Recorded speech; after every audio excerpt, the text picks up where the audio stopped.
as well as our moderator, Dr. Boji and Natalio. Thank you, 3M. And to keep the momentum, we have the Philippine Spine Society to be moderated by Dr. Richard Condor. Good afternoon, everyone. Good afternoon, dear fellows.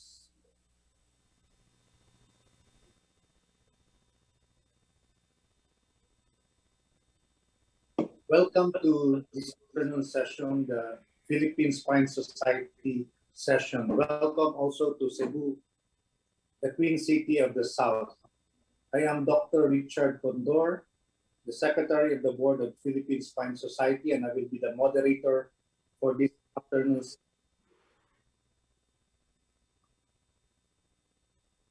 First of all, let me introduce to you this afternoon's faculty. Our first speaker is a graduate of my alma mater, the Cebu Institute of Medicine. He had his orthopedic residency training and chief residency at the Philippine. He had his spine fellowship training in Yonsei University, Gangnam Severance Hospital, and University of Bologna Institute of Visoli for spine oncology under Professor Stefan Boriani. Currently, he is the assistant chairman of the University of Cebu Department. This afternoon, he will talk on spine metastasis, treatment algorithm during the COVID pandemic. Please help me welcome Dr. Elia. Our second speaker is an orthopedic spine surgeon and is a chairman of the Department of Orthopedics in Chongwa Hospital, Mandaue, Cebu, Philippines. He is the head of the spine section training officer of the Spine Fellowship Program. He is also the Philippine country representative in the AO Spine East Asia region. He will be speaking on optimizing management of POTS disease during the COVID pandemic. Please help me welcome Dr. Jose Jeffrey Arbatin. Our third speaker obtained his medical degree from the University of Santo Tomas Faculty of Medicine and Surgery. He finished his residency training at the Philippine Orthopedic Center. He completed his fellowship training for degenerative spine conditions at Nori Hospital, Seoul, South Korea, and he then underwent a clinical fellowship for pediatric and adult spine deformities at the Meihei Hospital, Nagoya, Japan, under Professor Noriaki Kawakami. At present, he is the head of spine surgery unit of the Philippine Orthopedics Center. He is also a member of the residency training committee and sits as the spine fellowship training officer at the Medical City. He is a consultant interns monitor for orthopedics at the Ateneo School of Medicine and Public Health. He sits as a member of the Board of Trustees of the Philippine Spine Society. He will talk on spine trauma care during the COVID pandemic. Please help me welcome for our third speaker, Dr. Ryan Conrad de las Alas Carnero.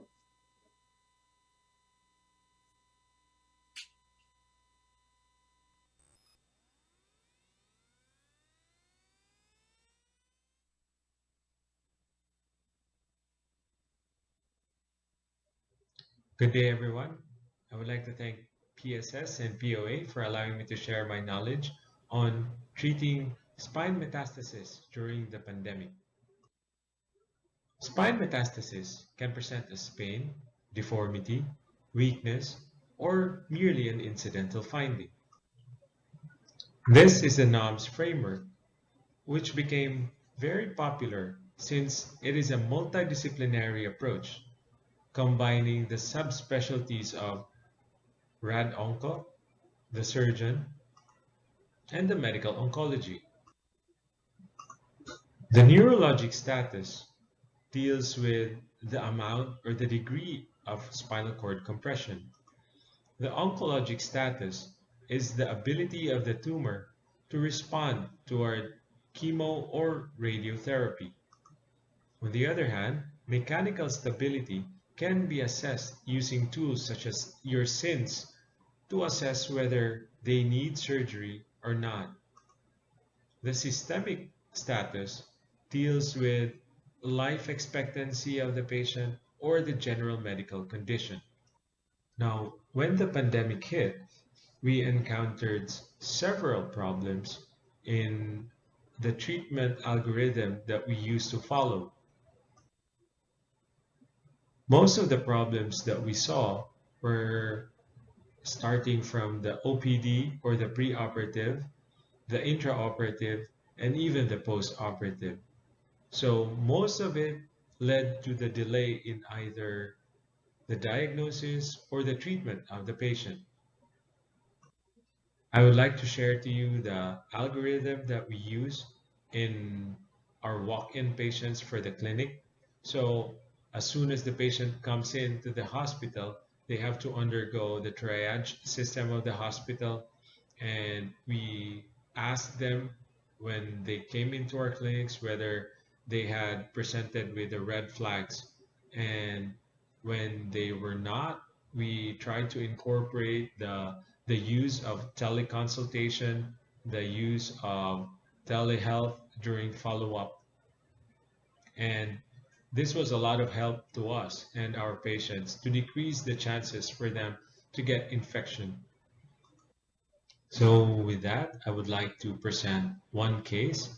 This is a case of a 56-year-old female with double primary CA, a uterine CA stage 4, and appendiceal CA stage 4 with back pain and weakness over both legs. This is the MRI of the patient showing L3 spinal cord compression. If we base it on the SOSG, patient is grade 2 already with signs of spinal cord compression. However, the CSF is still visible. We tried to check for the SINS score, and we noted a score of 9, which was potentially unstable. However, we treated the patient with conservative management using a brace. During this time, for the 1 month, there was a progression of pain and weakness over the lower extremity. During that time, she also experienced bowel and bladder incontinence. At this point, we opted for another treatment. We decided to undergo a surgery for this patient to address the pain using a fluoroscopic guided minimally invasive percutaneous technique. And to address the weakness and the bladder problems, we wanted to do a posterior decompression only at the L3 level. To shorten the OR time, preoperatively, since the patient had CT scan, I tried to measure all the screws. Probably we sometimes use the eggshell cuts, sometimes the coronal cuts to get the correct size of the screw. We then planned for the decompression area at the L3. Also, we planned for the biopsy site, which was on the left side. Now, I was able to find a special tool during the pandemic, wherein it's a 3-in-1 all, tap, at the same time, a pedicle finder. And what is good about this one is that it is cannulated. It means we were able to put the screws percutaneously. It means a faster surgery for me. And we were able to close the wound first, and then that was the time we did the decompression. So 1 day post-op, here's our x-ray, and then you can see the patient was able to stand immediately with support. At 2 weeks, you can see the wound was very dry and she was able to walk pain free. She was able to immediately start chemotherapy again, and there was return of bowel and bladder function. I'd like to share another case. This is a case of a 54-year-old male diagnosed with prostate CA. He came in for weakness and severe back pain, and he was bedridden for 2 weeks already. Now, he was lost to follow up with his med onco, and so when we saw, there was already spinal cord compression on multi levels. For this case, I tried to do an MISS surgery. So this is the template using my cell phone. I tried to span the multi-level involvement from T7 down to L3 and would try to open up only the area where there was severe spinal cord compression. So with this one, I was able to insert percutaneously the screws above and below the lesion, tried to do an open decompression over the T10-11 area, and afforded to put two more screws in an open technique. This is my post-op x-ray, and 1 day post-op, patient was able to sit down with very minimal pain. This is our patient already who was undergoing chemotherapy, radiotherapy, and he sent me this one. He's a photographer, and now he can still do his job. So I'm going to share this last case, a 48-year-old male who was referred to me by a good friend. The patient presented with jaundice, weakness, very mild, 4/5 over the S1 region, with the pain score of 10/10. So with this one, he showed me the MRI showing the lesion over the L5 region. With this one, we tried to do an MISS surgery. This is the picture showing to you the placement of percutaneous screws, even at S2 iliac. This is the X-ray showing the lateral view of our probe. This was primarily done in an mini open technique, since I just had to extend the wound from the S1 screw. And so with the screws in place, easily we can measure our rod length. And then there was a rod holder in place. So after which we tried to insert the rod in a percutaneous technique. And with this one, you can see the rod, and there's a way wherein we can actually test whether we are in or not. See, the screws couldn't rotate anymore. And after which we tried to break off all the screws, the topmost, okay, leaving only the tulip. With this one, we did proceed with a decompression, and if you can see on the next picture, this is actually the muscle and the fascia trying to close as soon as we remove the extension of the screw for the MIS.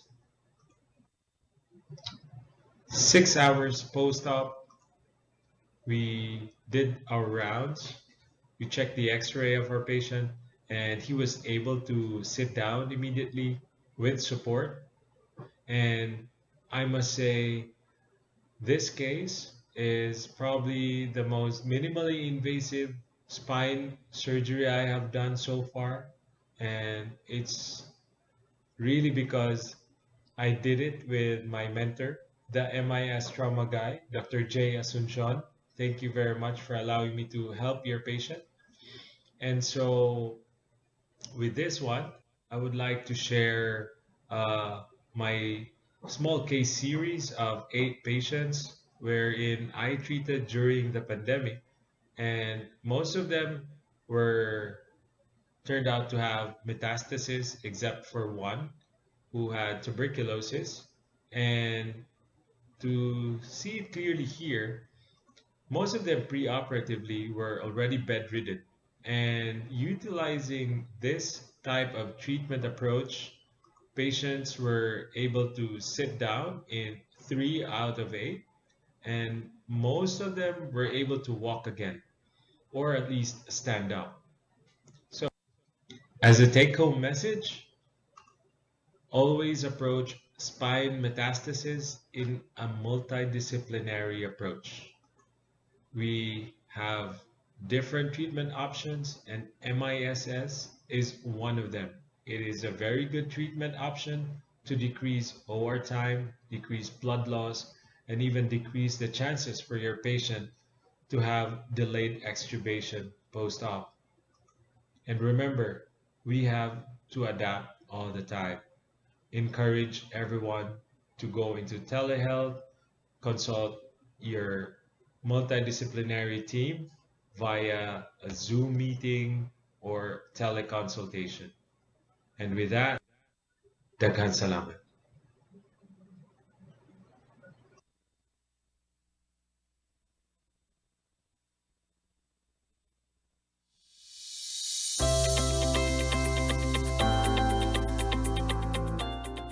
Good afternoon and greetings from Cebu.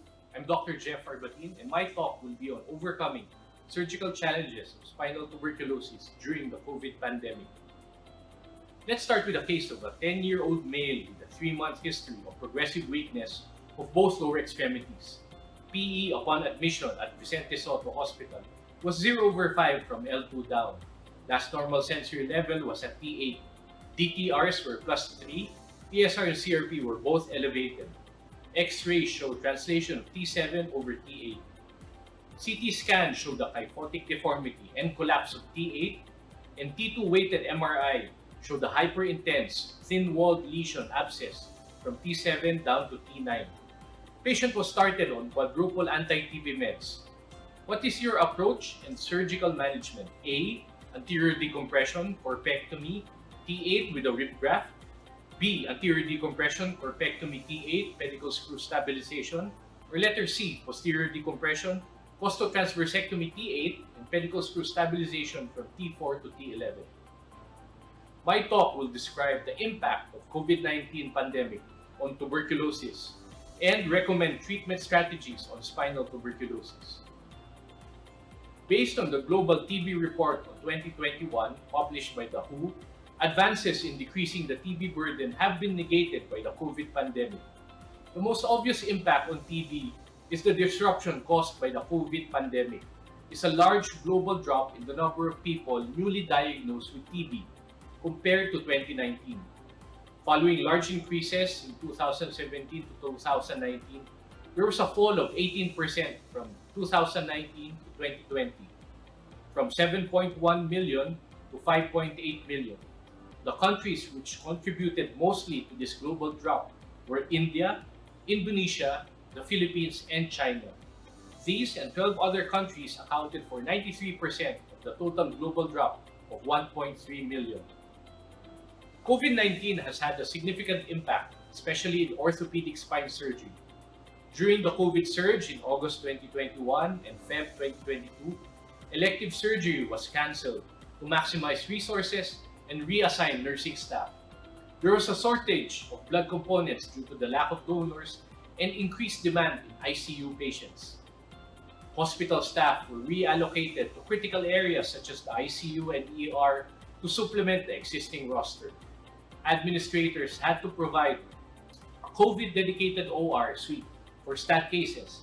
And lastly, additional testing and PPE increased hospitalization costs. I'm presenting the spine surgery census from 2 hospitals where I work in Cebu. Before the pandemic in 2019, there were 146 spine surgeries performed in Chongwa.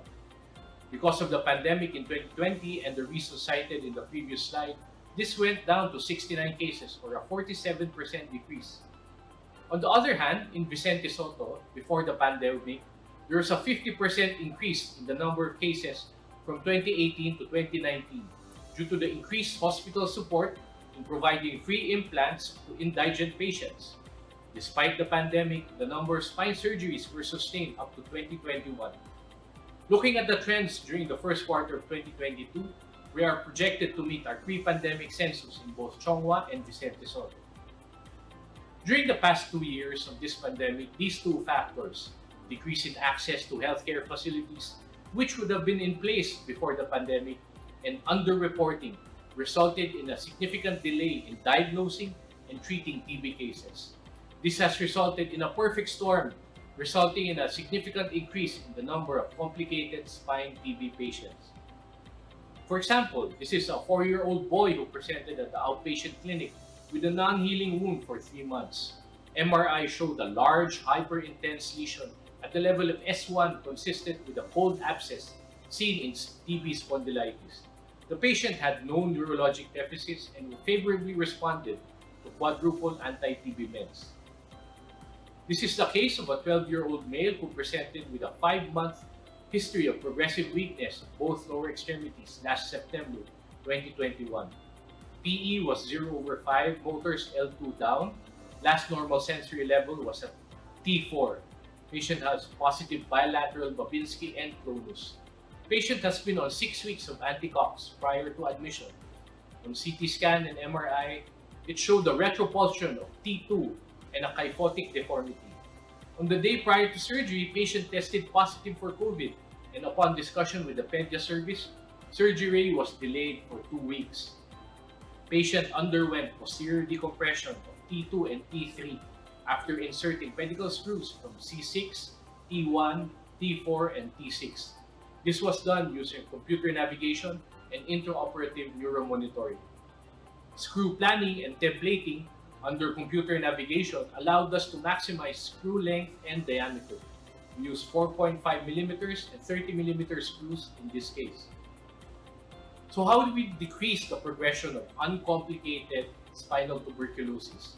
In 2020, the DOH started the nationwide Find Cases Actively, Safely, and Treat Effectively strategy. This involves new laboratory tools and treatment regimens introduced globally as part of the End TB strategy. After 8 hours of Zoom classes and weekly exams, I'm happy to report the 3 things I learned.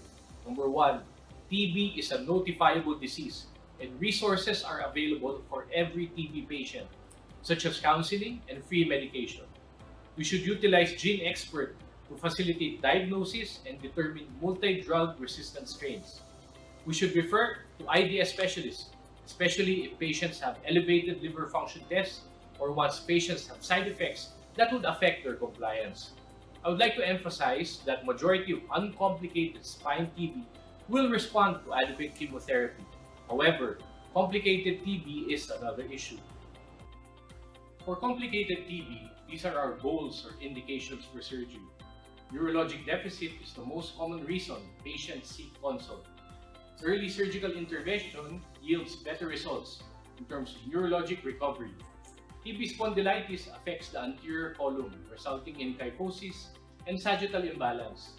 Instrumentation should correct the kyphosis and restore spinal alignment and stability. Samples taken should be sent for GeneXpert for TB PCR analysis to guide in antibiotic therapy thereafter, and to rule out any metastatic process.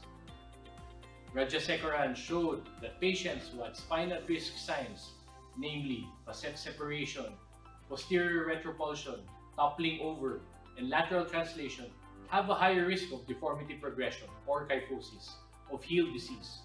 Thus, their recommendation was prompt surgical management to decompress the spine and address the kyphotic deformity. Going back to our 10-year-old patient I presented earlier, CT scan images showed 4 out of the 4 spine at risk signs. These signs represent the presence of spinal instability, caused mainly by the dislocation of the facet joints.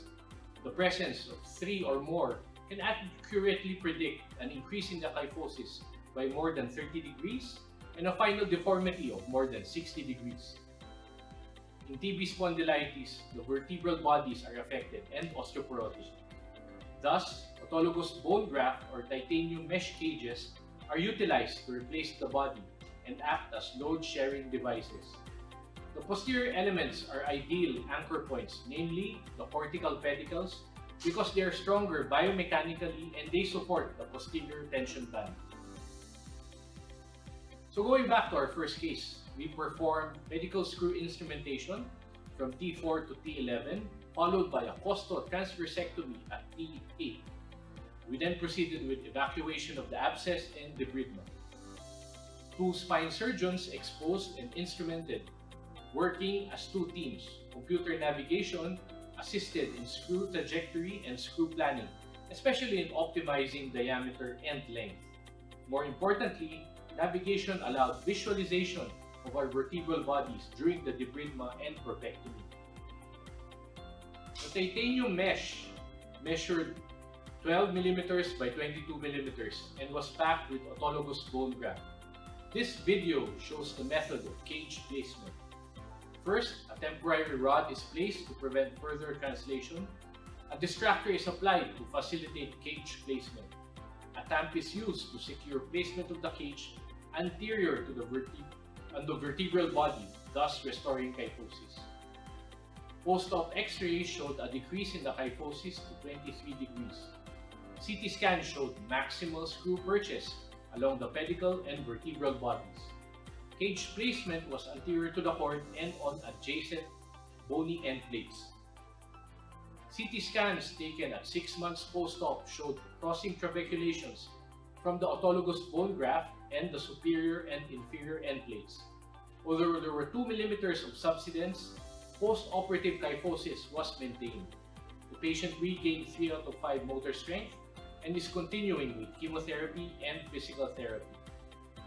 In summary, despite the challenges of the COVID pandemic, we should expedite early diagnosis and treatment of spinal tuberculosis to prevent progression to complicated TB. One should correlate physical exam and radiographic images to formulate an appropriate surgical plan to decompress, biopsy, and stabilize the spine. Lastly, I would like to thank the consultant staff at Vicente Soto Hospital, headed by Dr. Morales and Dr. Bellarmino, and the residents and the spine fellows. Thank you and have a good day.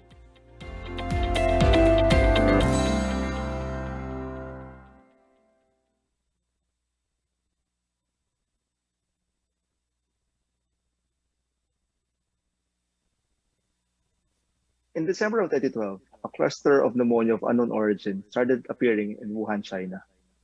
This was later known to be COVID-19. In March 12 of 2020, the WHO declared COVID-19 as a global pandemic. It has swiftly become the defining global health crisis of our time. Patients infected with COVID-19 have placed a colossal strain on healthcare systems and medical practices across the world.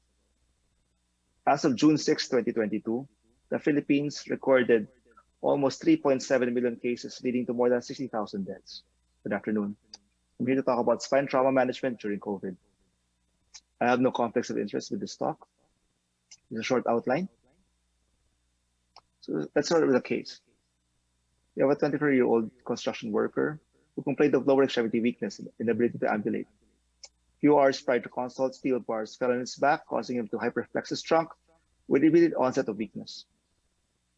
On PE, he was stretcher-borne, GCS 15. Abrasions were noted of the back. He had a normal abdominal exam. There was direct tenderness with a palpable gap over the spinous processes of the thoracolumbar area. Initial neuro exam noted decreased sensation from T12 downwards and motor weakness from L2 downwards, more on the left side. Perianal sensation, voltage contraction, and BCR were all positive. In the AP X-rays, we note increased distance between the spinous processes of T12 and L1, as well as shifting of the spine to the left side. On the lateral view, again, we note the increased distance of the spinous processes, and also a fracture of the spinous process element itself, and also a fracture involving the entire L1 from the front to the back. In our CT scans, we note some degree of retropulsion in the cross sections, And then we note the fracture lines in the coronal and sagittal cuts, as well as, again, the increase the interspinous distance and some facet dislocations. In the MRI, we could clearly see the disruption of the posterior ligamentous complex there, and also the fracture line again, extending through the whole L1 from the front to the back.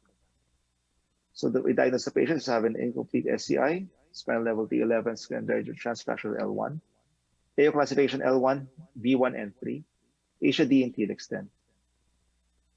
So our plan was first to swab the patient for COVID and test it, and once negative, isolate the patient, then do a posterior decompression and stabilization, 3 up, 3 down, skipping the fracture segment. But plans don't always translate to the actual surgery because we did it 18 days post-injury because of various logistical reasons, primarily financial, and again, the availability of blood. So intra-op, we found that there was disruption of the posterior ligamentous complex, it's verified here, the coronal displacement, and also the facet dislocations. So we ended up doing just a 2 up, 2 down, but since we did it late, almost 3 weeks, we were able to put stubby screws or short screws to the pedicle and posterior body of L1. So we ended up with a shorter construct. We were able to correct the kyphosis, as you see in the lateral projection. Here's the AP view. 3 days post-op, we were able to set the patient up with the drains removed, and there was already motor improvement in the lower extremity.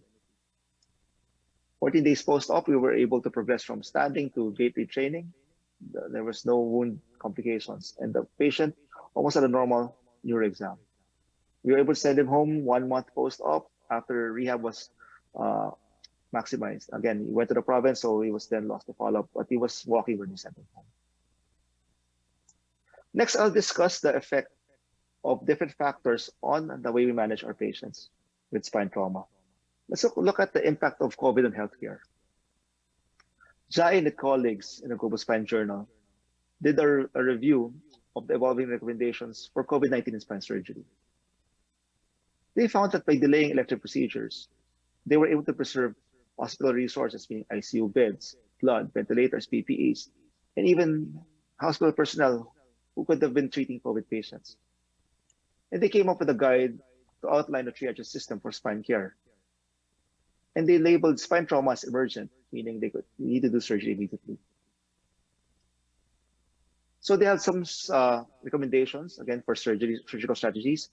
They said that minimally invasive surgery should be done if safe and applicable to minimize the contact with bodily fluids. And again, the surgery should be done by the most skilled surgeons available, meaning usually consultants. So training of residents and fellows took a backseat. They preferred the prone position or posterior approaches, again, to minimize the contact with aerosolized respiratory droplets.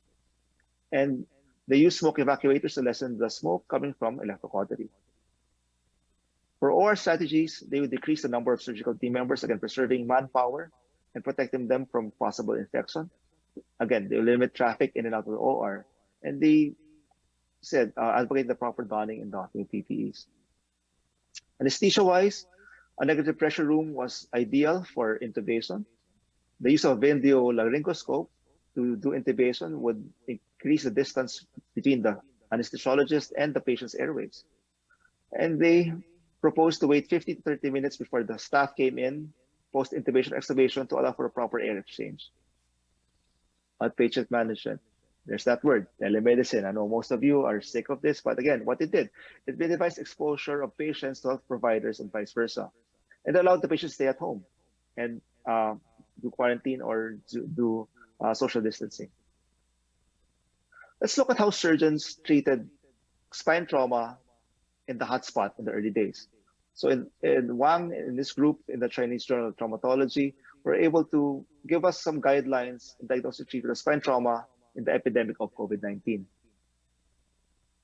For emergency spine trauma patients, they were again called to the receiving centers by telemedicine. And before they were allowed in, infectious disease specialists would do the first triage. If no COVID was suspected, a more detailed second triage was done, more thorough history taking, body temperature measurement, laboratory exams, and again, even a chest CT scan was done. And again, if COVID-19 was not seen, routine surgery was done in a conventional OR. Conservative treatment was done in just a general ward, just level 1 protective measures for all staff. But what if COVID-19 was suspected or confirmed? So the first question they asked, was it life-threatening? If yes, they had no choice but to do an emergent intervention. If none, they would evaluate the level of spinal cord injury or damage. If it required emergent surgery, they would do it in a negative pressure OR, level 3 protective measures for everyone. And again, they would do a thorough disinfection of the OR equipment and the OR itself, and self-sterilization by the staff. If non-emergent, the patients will be just placed on an isolation ward and level 2 protective measures for all. How about the impact of patients? Ahuja in the British Journal of Neurosurgery saw these factors regarding patients. The fear of contracting COVID-19 equated the fear of hospital visits, and this made patients tolerate mild to moderate symptoms, so just stayed home. And again, this caused a delay in diagnosis. They found that the less mobility, meaning less use of motor vehicles, less cars in the street, led to less high-energy trauma. But inversely, they saw an increase in low-energy trauma secondary to household falls because of the increased do-it-yourself trend during the lockdowns. How about the impact on spine surgeons themselves? So Weiner et al. In the Global Spine Journal also looked at the influence of practice type on spine surgery in COVID. And they found that surgeons in private or privademic institutions had increased worry on economic implications as compared to surgeons in academic and public hospitals.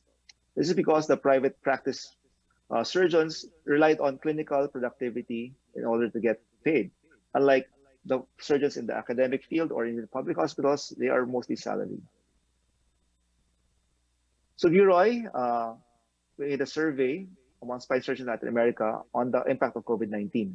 It's also published in the Global Spine Journal. They found that the decreased clinical and surgical activities equated to increased financial concerns among these surgeons. In terms of emotional impact, almost 50% had different degrees of depression. And more specifically, depression was more common in younger surgeons and among our neurosurgical colleagues. How about my experience here? This is my mass journey. I guess most of you have gone through one of, if not all of these things. So I'm lucky enough to be in both a private and public setting. So the economic impact was somewhat mitigated. But ironically, the first lockdown case I did was in a private institution in the medical city. So this is a lady who was doing a DIY stuff at home, fell off a stool, but she was severely osteoporotic, and there's a burst fracture of L1 with weakness of both lower extremities. Additional steps for this patient, we had to make sure that she was COVID negative, as well as her watcher. It was a time when acrylic boxes were still used for intubation, and also used visual laryngoscopy. And we were made to wear all sorts of PPEs during the surgery. How about in POC? During the March 16, 2020 lockdown, we changed the way we saw patients. The OPD was closed and multidisciplinary team called super teams were formed. These consisted of the usual trauma services combined with cold services manning the ER. So these were consultants and residents from different teams joining together. Teleconsults were started via FB Messenger, and all elective surgeries were then canceled. Our first spine surgery then was done in July 19, 2020. So guidelines were then set by the OR Management Committee for the resumption of surgery after the lockdown. So negative PCR was recommended and a must for all patients. Initially, it was good for 14 days because there were not too many centers doing the PCRs. But again, as availability increased, it was shortened to 7 days validity. No watchers were allowed for all patients. And after swabbing, the patients were isolated from all other patients to prevent cross-infection. Referral to IDS was done for selected cases with equivocal results. ORs for unknown COVID status were designated. This was initially the ER OR. But patients who were positive for COVID were either transferred to designated facilities or not undergo surgery at all. And all surgeries were done under level 3 PPE. During the Omicron surge early this year, more than 100 members of the hospital staff were infected with COVID. Again, the super teams were reformed, the OPDs again closed until February, and again, no more elective surgeries. So some patient factors affecting the POC in POC, the increased mobility because of the lockdowns. What did it do? No transportation was available. And again, the lockdowns and the checkpoints dissuaded patients from coming to the hospital, again, leading to delayed diagnosis and treatment. Which, actually, there's a decreased access to healthcare, decreased financial capacity because many patients in this government hospital lost their jobs. And again, some patients also had COVID-19 infection as well, aside from spine trauma. Hospital-wise, resources were decreased initially. Early in the pandemic, the blood bank was low on stocks.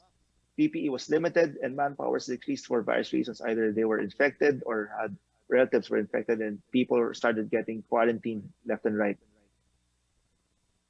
So we employed some surgical tactics for spine surgeries. At least 2 consultants were always present to expedite the surgery, to lessen the exposure, and again, make it safer for everyone involved. Personal traffic was limited. Smoke evacuators and hospital-grade air purifiers were purchased and used in the ORs. And again, designated donning and doffing areas were instituted. In summary, COVID-19 changed the way we do spine surgery. We had to do additional steps, precautions, there were more delays, and more cost. Multiple factors also influenced spine surgery, from the healthcare system, the patient, and the surgeon. But we had to adjust our way of doing things to meet this challenge. Thank you very much for your attention.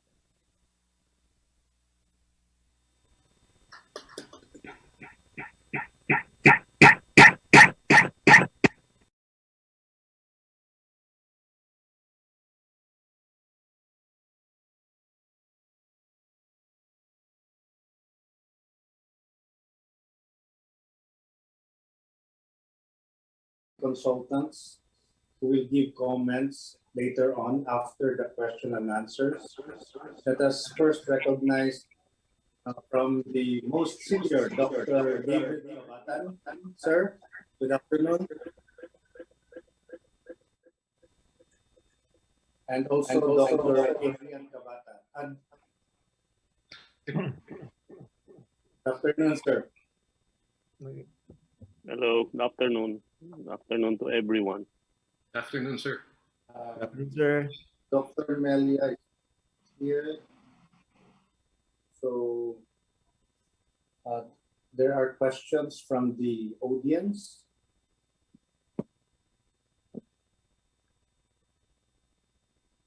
I will just first throw my questions to both of the speakers. Thank you for that very good, nice presentation.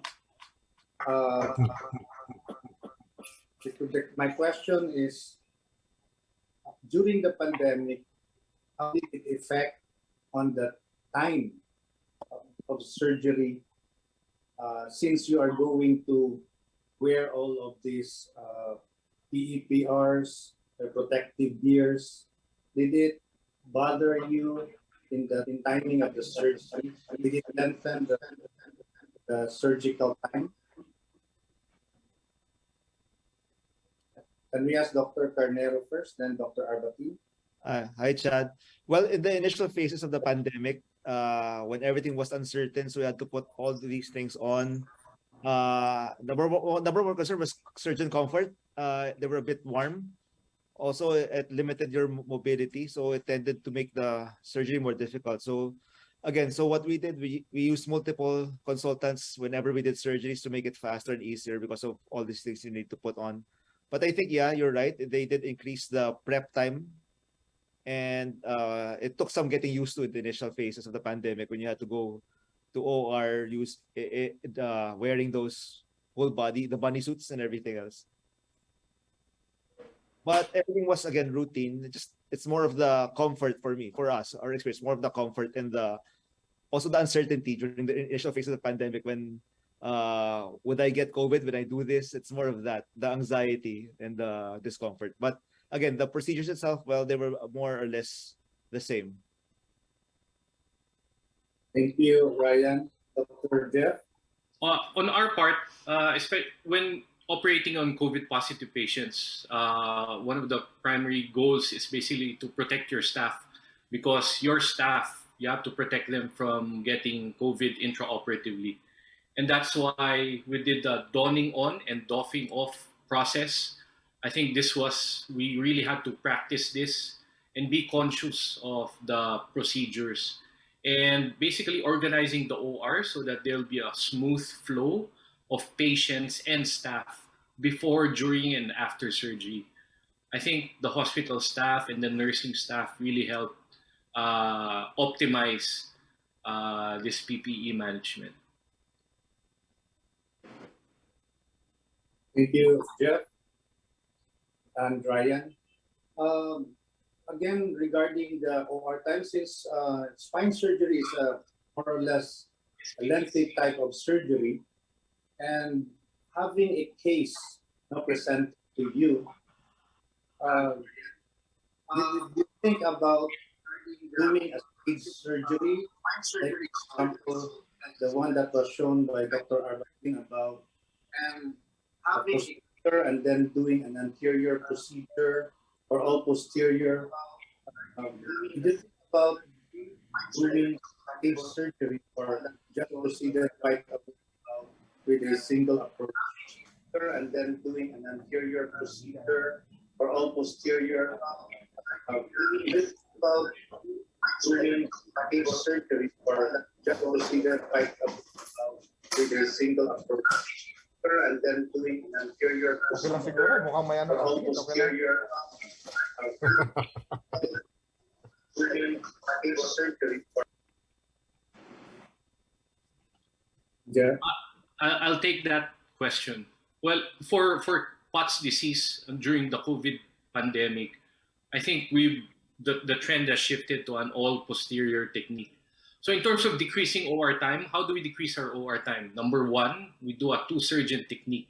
So we have two surgeons operating simultaneously with two separate cautery machines and suction, and that really takes off around 1 hour in operative time. Number two, we use computer navigation, so we don't use a C-arm, and that also decreases the OR time. So all of those things come into play in terms of limiting OR time. You should also be cognizant of blood loss, so we put tranexamic acid preoperatively, and all of these things help in facilitating operative time when the patient is has COVID. And then when we do intubation, the rest of the staff all go outside. So all of those things need to come into play. Thanks. Chad, also for spine trauma, we also do more or less the same thing as what Jeff did. At least two surgeons present to expedite the surgical time. And we've been doing for the past few years all posterior, whether be it for trauma or for POTS. Especially now, we don't want to violate the thoracic cavity, knowing we'll be exposed more to respiratory secretions and the air itself from the cavity. So again, I think it will help us during COVID more if we do all posterior in one setting, so we don't have to go back into the patient. Same strategies as with Jeff. We use navigation as well to expedite the surgery and to make it more precise. How about the use of electrocautery and the suction machines? Well, for POC, they bought these smoke evacuators and attached them to the cautery machine. So more or less, that would reduce the smoke coming from the cautery units. The air purification system, they put large hospital-grade purifiers in each operating room to at least mitigate. And everyone was at that time either in PAPRs at least when doing these surgeries. Thank you very much, Ryan. Thank you very much, Jeff. Hope patients post-operatively improve since they have their neurologic deficits pre-operatively. Hope also that the hospital staff, the residents are all safe from COVID.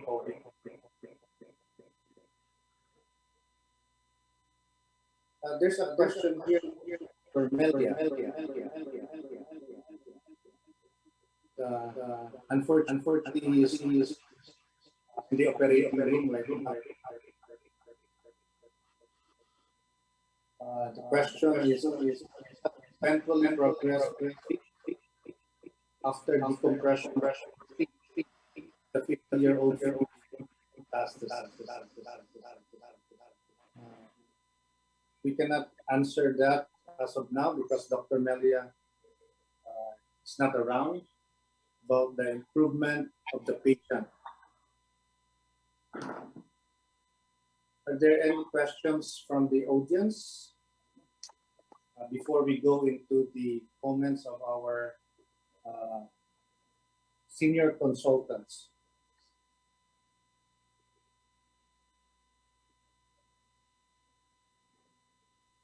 Since there are none, can we ask first Dr. Kabatan about his comments and views on the lectures? Dr. Dave? Yes, good afternoon. Good afternoon, Richard. Good afternoon, everyone.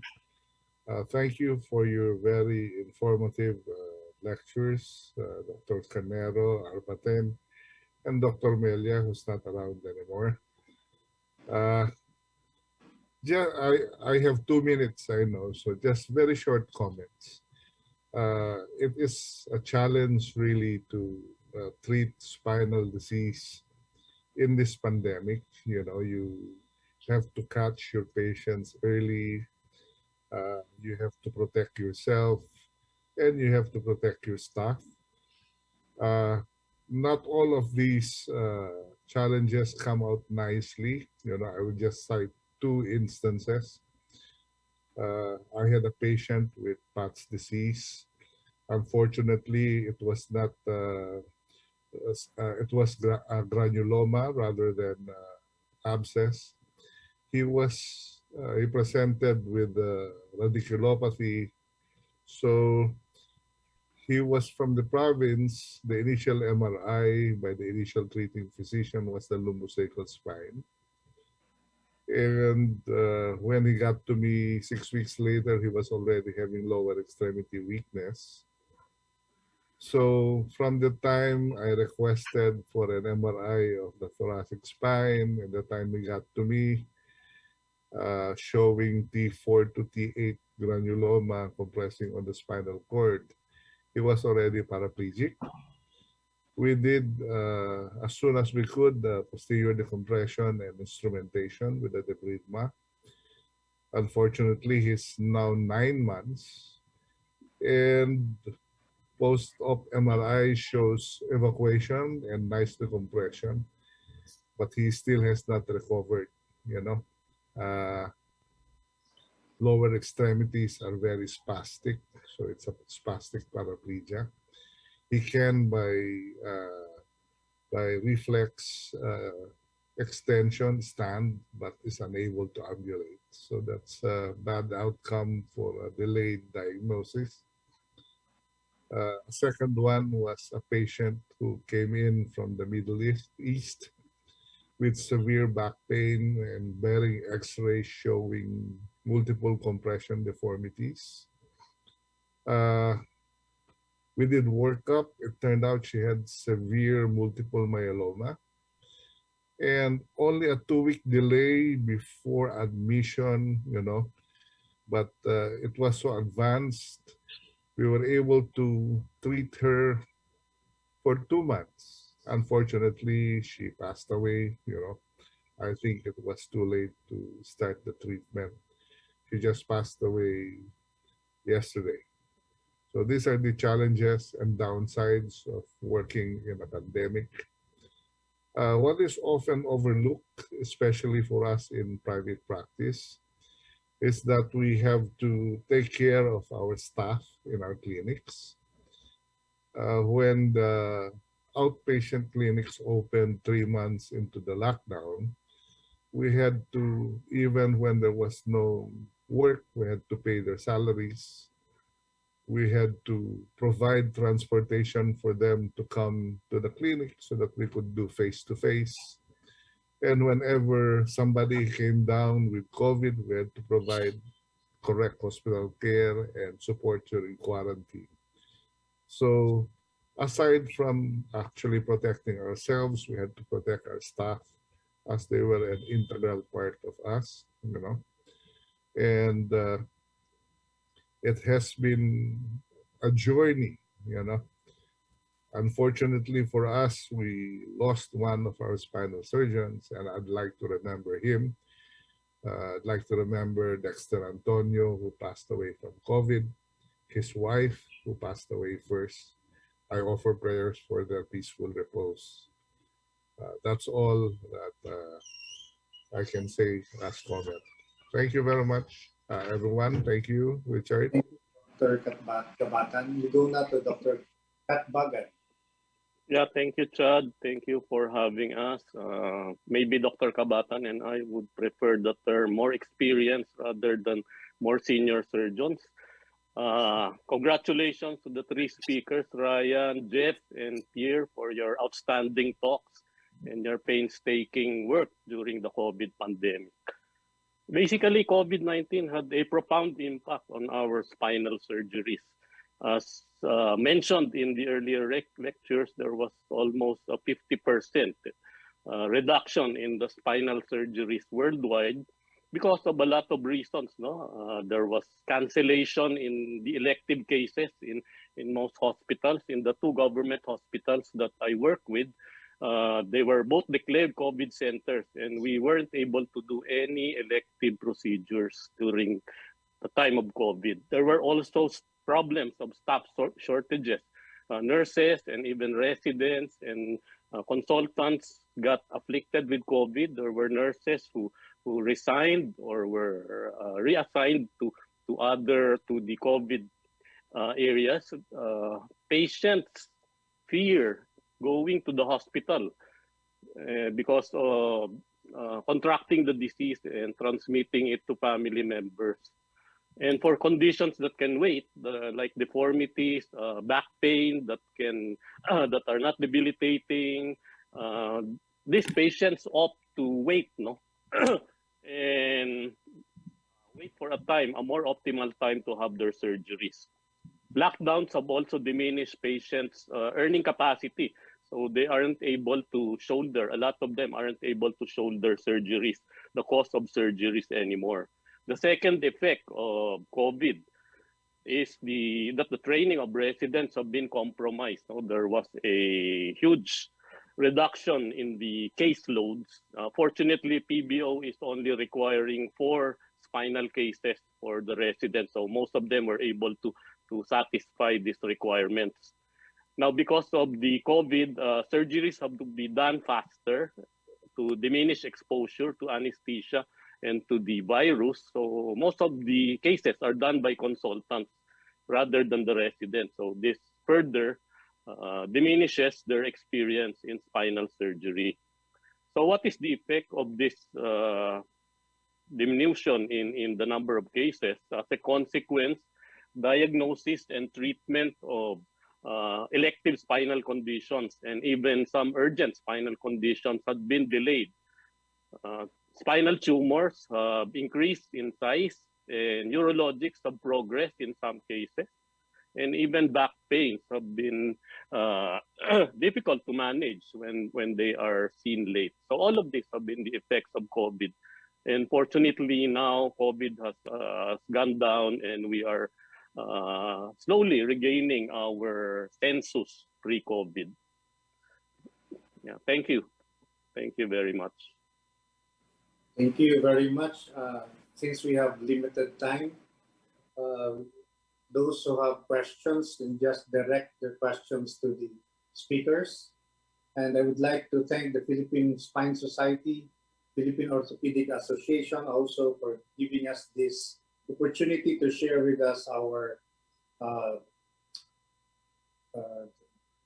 thoughts on our experience on COVID-19 pandemic on spine surgery cases. Thank you very much to our experienced surgeons, Dr. David Kabatan, Dr.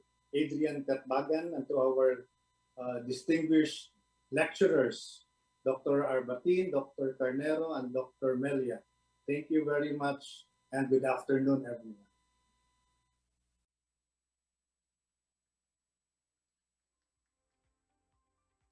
Thank you very much, Philippine Spine Society, our speakers, expert reactors, and moderator. Again, please do not forget to fill out the evaluation form. The link is posted in the chat box.